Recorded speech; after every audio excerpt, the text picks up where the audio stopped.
Welcome to McPlum, simple solutions served daily.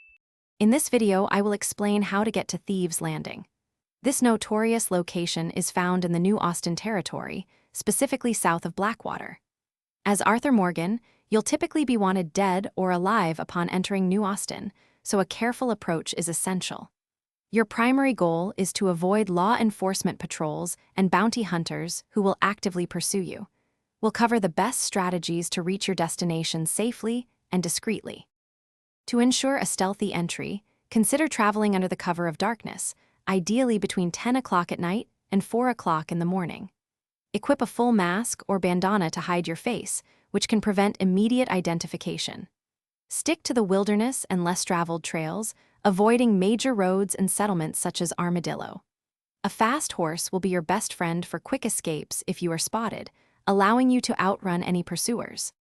Once you are close, approach Thieves Landing from the north, crossing the lower Montana River. The settlement itself is easily recognizable by its collection of dilapidated wooden shacks and extensive dock system. Remain mounted on your horse as much as possible to ensure you can make a swift exit if needed. The inhabitants of Thieves Landing are often wary or outright hostile, so proceed with extreme caution and keep your guard up at all times.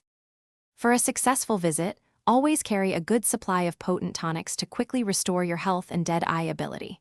Keep a reliable weapon, like a repeater or shotgun, fully loaded and ready, though your primary goal is to avoid conflict. Before dismounting, identify a clear escape route. Remember, discretion is paramount. The less attention you draw, the smoother your experience will be. Good luck on your journey to Thieves Landing. Thanks for watching, stay juicy, and subscribe.